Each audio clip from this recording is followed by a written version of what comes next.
কোরআনুল কারীমের প্রত্যেকটি আয়াতের ভিতরে আল্লাহু আকবার, প্রতিটি শব্দে এত জ্ঞান, এত এলেম আছে, এত গভীরতা আছে। সুবহানাল্লাহ।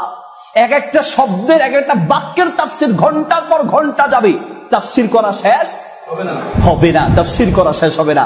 প্রিয় হাজরিন, ইদানিং তাফসীরে বাসারি নাম শুনছেন না? বেচারা তিনি বলেছেন যে 250 খণ্ডের তাফসীর লিখবেন। 250 খণ্ডের নাকি? সূরা ফাতিহার তাফসীর 15 খণ্ড গিয়েছে। এটা নিয়ে আমরা যে কি লাফালাফি, ফেসবুক তোলপাট, তাকে মানে অপমান। ওই যে বাংলাদেশের একটা খেলা আছে নাম হাডুডু, আছে কিনা? এটার উদ্দেশ্য কি? মানে যে যারে মানে যে সামনের দিকে যাবে তারে পা ধরে টেনে নিচে নামাতে হবে, ঠিক না? আমাদের অবস্থান হাডুডু খেলার মতো হয়ে গেছে। এবং দুঃখের বিষয় হচ্ছে সাধারণ মানুষ হাডুডু খেলুক, কিন্তু আলেমরা ওখানে হাডুডু খেলা নামছে। একজন যদি উপরে উঠে ওর পা ধরে কেমনে নামাবে আমরা সেই তালে। আরে ভাই, আপনি সেই বাসারি সাহেবের বিরোধিতা করতে গিয়ে আপনি কি বুঝতে পারছেন আপনি যে কোরআনের বিশালতার বিরোধিতা করছেন, আপনি যে কোরআনের গভীরতার বিরোধিতা করছেন?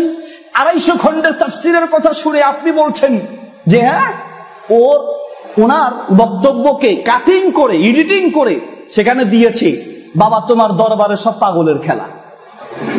চিন্তা করেন, একজন আলেম তাকে বাবা তোমার দরবারে সব পাগলের খেলা। তার মানে এই যে কথাটা বলেছে এটাকে পাগলামি মনে করছে। আসলে আসল কথা কি জানেন?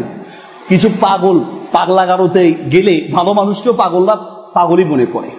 তার মানে পাগলরা কিন্তু ভালো মানুষকে ভালো মানুষ মনে করে না, পাগল মনে করে। ও নিজেরা ঠিক মনে করে। অনেক আগে একবার শুনেছিলাম এক মন্ত্রী পাগলাগারো দেখতে গেছেন। তো পাগলদেরকে দেখে মাজনুন, পাগলদেরকে দেখতে গিয়ে পাগলদের সাথে কথা বলছে। তো কিছু কিছু পাগল একটু ভালো, তাদের সঙ্গে কথা বলতে গিয়ে ওরা জিজ্ঞেস করছে আপনি কে? বলছে আমি অমুক মন্ত্রী। মন্ত্রী নিজের পরিচয় দিচ্ছে, আমি অমুক মন্ত্রী। ওই পাগলরা 2-3 জন মিলে বলতেছে বুঝছি আপনিও আমাদের দলের লোক। আমরাও যখন নতুন নতুন আসছি আমরাও নিজেদেরকে মন্ত্রী মনে করতাম। কয়দিন আমাদের সাথে থাকেন, আপনিও আমাদের মতো ঠিক হয়ে যাবেন। তার মানে মন্ত্রী যে নিজেকে মন্ত্রী বললো, পাগলদের কাছে মনে হয়েছে কি না আসলে ও পাগল, কিন্তু আসলে পাগল কে? নিজেই পাগল। সম্মানিত হাজরিন, কোরআনের বিশালতা 250 খণ্ডে নয়, 500 খণ্ড তাফসীর লিখলেও পূর্ণাঙ্গ কোরআনের তাফসীর লাগা শেষ হবে না। সহিহ তাফসীর উনি বলেছে, সহিহ তাফসীর, জয়ীফ তাফসীর, জাল তাফসীর, সমাজের রন্ধ্রে রন্ধ্রে 52 লক্ষ লক্ষ তাফসীর 500 খণ্ডেও শেষ করতে পারবেন না। হ্যাঁ, বলার ক্ষেত্রে ওনার হয়তো একটু ভিন্নতা প্রকাশ পেয়েছে, অহংকার প্রকাশ পেয়েছে, বলার স্টাইলটা ভিন্ন রকম ছিল। এই জন্য তো সে ক্ষমা চেয়েছে, আমরা দোয়া করি আল্লাহ তাকে ক্ষমা করুন। আর সে যে আশা নিয়ে নেমেছে 250 খণ্ডের তাফসীর লিখবে, আমরা দোয়া করি আল্লাহ তাকে তৌফিক দান করুন। অসম্ভবের কি আছে? আল্লামা তাবারি,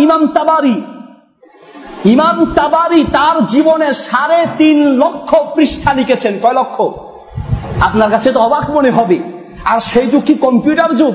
আরে মিয়া সাহেব, যদি ইমাম তাবারি সেই যুগে 3.5 লক্ষ পৃষ্ঠা লিখতে পারে, তাহলে বর্তমান যুগে 3.5 লক্ষ নয়, বরং বর্তমান যুগে 3.5 লক্ষকে যদি আপনি 4 দিয়ে গুণ দেন তাহলে কয় লক্ষ হয়?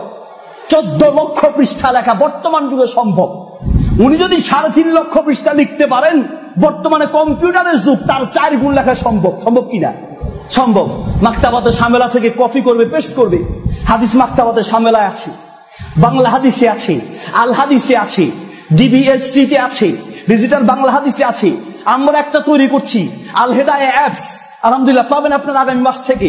ওখান থেকে আপনি নিতে পারবেন হাদিসগুলো। সরাসরি আপনি রাইটিং করার প্রয়োজন হচ্ছে না, কপি করে দিতে পারছেন, হাদিসগুলো তৈরি আছে। তাহলে আগের যুগে যদি 3.5 লক্ষ পৃষ্ঠা লিখতে পারে, বর্তমান যুগে তার 4 গুণ লেখা সম্ভব। 250 খণ্ডের কথা শুনে আপনার মাথা গরম, আপনার মাথা তো গরম হবেই। আপনি তো আর তাফসীর পড়ারও সময় নাই, লেখারও সময় নাই। তাবিজ লিখতে লিখতে আপনি সময় পান না। আপনি তো তাবিজ দিতে দিতে একটার পর একটা রুগী আছেই ধরা, তার কাহিনী শুনতে শুনতে আমরা সময় নেই। আপনি তো 2.5 ঘন্টারও চিন্তা করতে পারেন না। সম্মানিত হাজরিন, এই জন্য বলছিলাম যে কোন মানুষ সূরা ফালাকের একটা শিক্ষা আছে। আমি সময় বেশি পাবো না, কারণ সময় কম, তো এই জন্য আগে বলে দিচ্ছি। শেষের দিকে আছে ওয়ামিন শাররি গাসিকিন ইযা ওয়াকাব, তারপরে ওয়ামিন শাররিন নাফাসাতি ফিল উকাদ, ওয়ামিন শাররি হাসিদিন ইযা হাসাদ। হিংসুকের হিংসা থেকে আল্লাহ পৃথিবীর কোরআন সুন্নাহর অনুসারী আলেমদেরকে তুমি হেফাজত করবে না। আমিন। আজ হিংসা, কাকে নিয়ে আপনি হিংসা করছেন? আরে ভাই, হিংসা করে কি কাউকে নামানো যাবে? আল্লাহ যদি কাউকে উঠায়, আপনার হিংসা দিয়ে আপনি তাকে নামাতে পারবেন না। সম্মানিত হাজিরিন, বলতে চাচ্ছিলাম কোরআনুল কারীমের তাফসীরের কত বিশালতা, কত বিশালতা, সুবহানাল্লাহ। ইমাম ইবনে হাজমের অভিমত আছে, উনি প্রতিদিন 40 পৃষ্ঠা করে লিখতেন। একটা মানুষ আগের যুগে যদি 40 পৃষ্ঠা লিখতো, এখনকার যুগে 120 পৃষ্ঠা লেখা সম্ভব। ধরলাম 100 পৃষ্ঠা। আমরা যখন দাওরা ইফতা কামেল পরীক্ষা দিয়েছি, 45 থেকে 50 পৃষ্ঠা লিখেছি। কয় ঘন্টা? 3.5 ঘন্টা। তাহলে 3.5 ঘন্টা সময় যদি 50 পৃষ্ঠা লেখা যায়, তাহলে দৈনিক 100 পৃষ্ঠা লেখা কোনো ব্যাপার? দৈনিক 100 পৃষ্ঠা যদি লেখে, তাহলে বছরে 365 দিন, 65 দিন তার ব্যস্ততা, 300 দিনের ভিতরে তার কত পৃষ্ঠা হয়? এইভাবে 20 বছর সে লিখলে কত পৃষ্ঠা হবে? আরে উনি যদি না পারে, লেখা শুরু করবে, অন্যান্য আলেমরা আমার সাথে যদি যোগাযোগ করে, অন্য কোনো আলেমের সাথে। আবার আপনারা মনে করুন যে আমি বাসারি সাহেবের দালালি করতেছি, আমি তারা চিনিও না, কোনোদিন তার নামও শুনি নাই, এখন শুনলাম, দেখাও কোনোদিন হয় নাই, কোনদিন কথাও হয় নাই, কিন্তু আমি আমার উপলব্ধি থেকে ইনসাফপূর্ণ কথা বলছি। সে কোন আকীদা মানহাজ, তার কোনটা কি কিচ্ছু জানি না, কিন্তু ইনসাফপূর্ণ কথা বলছি। কোরআনুল কারীমের তাফসীর 250 খণ্ডে নয়, বরং আরো বেশি হওয়া সম্ভব, আর উচিত। বরং বর্তমানে এক এক আয়াতের তাফসীরের অভাব নাই, কত রং বেরঙের তাফসীর। একজনে কয় মিলাদের কথা কোরআনে আছে। তাফসীর দেখেন কি তাফসীর, ইন্নাল্লাহা ওয়া মালাইকাতাহু ইউসাল্লুনা আলান নবী। হ্যাঁ, আল্লাহ নিজে মিলাদ পড়ে। আল্লাহ বলে নিজে মিলাদ পড়ে। আল্লাহ নিজে মিলাদ পড়ে, আর ওয়াহাবিরা মিলাদ পড়ে না। দেখছেন, আল্লাহ বলেন। আচ্ছা, মিলাদ পড়ার অর্থ তারা করে যে রহমত চাওয়া। কি চাওয়া? নবী সাল্লাল্লাহু আলাইহি ওয়াসাল্লাম মিলাদ মানে যদি দুরুদ আমরা ধরি, তো দুরুদের ভিতরে কি আছে?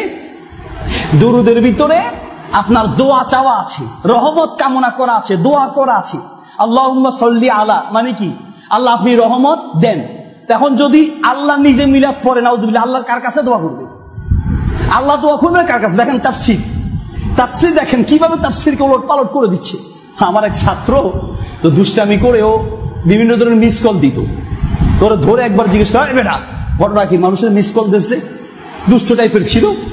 তো ও বলতেছে যে মিস কল দেওয়ার কথা তো কোরআনেই আছে। কোথায় আছে? ফামাইয়া মাল মিস কল। ও এক তাফসীর করছে। ও খুব গরম হয়ে গেলাম। তো যাই হোক, বলতে চাচ্ছিলাম এই যে কত বানোয়ার তাফসীর সমাজের ভিতরে আছে, কত হাজার হাজার, কয়টা বলবো আপনাকে?